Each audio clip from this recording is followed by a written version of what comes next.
Assalamualaikum warahmatullahi wabarakatuh. Saya Rizky Amelia, mahasiswa semester 5, Prodi Akuntansi, Universitas Muhammadiyah Tangerang. Kali ini saya akan menjelaskan terkait teori akuntansi dengan materi laporan keuangan dan standar dan laporan keuangan.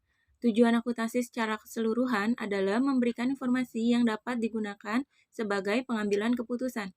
Menurut APB Statement nomor 4 tahun 1970 yang berjudul Basic Concept and Accounting Principle Underlying Financial Statement of Business Enterprise, akuntansi adalah sebuah aktivitas jasa di mana fungsinya adalah memberikan informasi kuantitatif, terutama informasi mengenai keuangan dan entitas ekonomi, yang dimaksudkan akan berguna dalam pengambilan keputusan ekonomi. Banyak pandangan yang berbeda mengenai akuntansi, yaitu akuntansi sebagai ideologi, akuntansi sebagai bahasa bisnis, sebagai catatan historis, sebagai realita ekonomi saat ini, sebagai sistem informasi, dan banyak lainnya. Pengguna informasi akuntansi sesuai dengan definisi sebagai sistem informasi, yaitu memberi laporan kepada pihak-pihak yang memiliki kepentingan terhadap hasil kinerja dan kondisi keuangan perusahaan. Pengguna informasi akuntansi dibagi dalam dua kelompok, yaitu internal dan eksternal, yang mana internal terdiri dari direktur dan manajer keuangan, direktur operasional dan manajer pemasaran, dan manajer dan supervisor produksi. Untuk eksternal terdiri dari investor, kreditor, pemerintah, badan pengawas pasar modal, ekonomi praktisi, dan analis. Organisasi pembentuk standar akuntansi di Amerika. Standar akuntansi mencakup konvensi, peraturan, dan prosedur yang telah disusun dan disahkan oleh sebuah lembaga resmi. Ada 4 organisasi yang memiliki pengaruh besar dalam pengembangan standar akuntansi keuangan di Amerika, yaitu Securities and Exchange Commission, Amerika Institute of Certified Public Accountant, 3. Financial Accounting Standard Board, 4. Governmental Accounting Standard Board. Prinsip-prinsip akuntansi berlaku umum. Profesi akuntansi telah mengembangkan seperangkat standar yang berlaku umum dan diterima universal.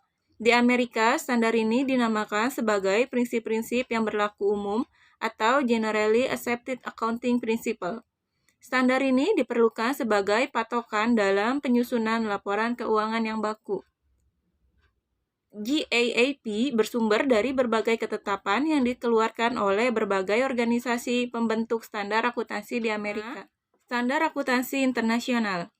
Sejalan dengan era globalisasi dan perkembangan dunia, rasanya diperlukan adanya suatu standar global.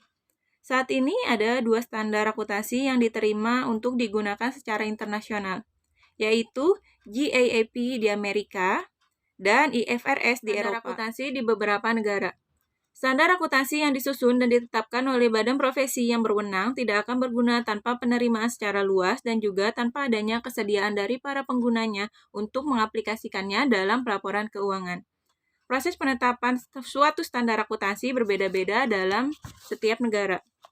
Untuk Amerika Serikat dan Inggris, di mana kedua negara ini memiliki kesamaan dalam 1. Tradisi hukum, 2. Paham kapitalisme, 3. Berpendidikan tinggi, 4. Angkatan kerja profesional, 5. Perusahaan-perusahaan besar yang mendapat pendanaan dari pasar saham, dan 6. Adanya kepercayaan atas tanggung jawab manajemen untuk melaporkan transparansi dan akuntabilitas mereka kepada pemilik. Pada negara ini, profesi akuntan independen mempunyai pengendalian yang luas atas standar-standar akuntansi dan berlaku prinsip full disclosure dan transparansi sebagai kebutuhan sentral dari pelaporan keuangan. Cukup sekian materi yang dapat saya sampaikan. Kurang lebihnya mohon maaf. Assalamualaikum warahmatullahi wabarakatuh.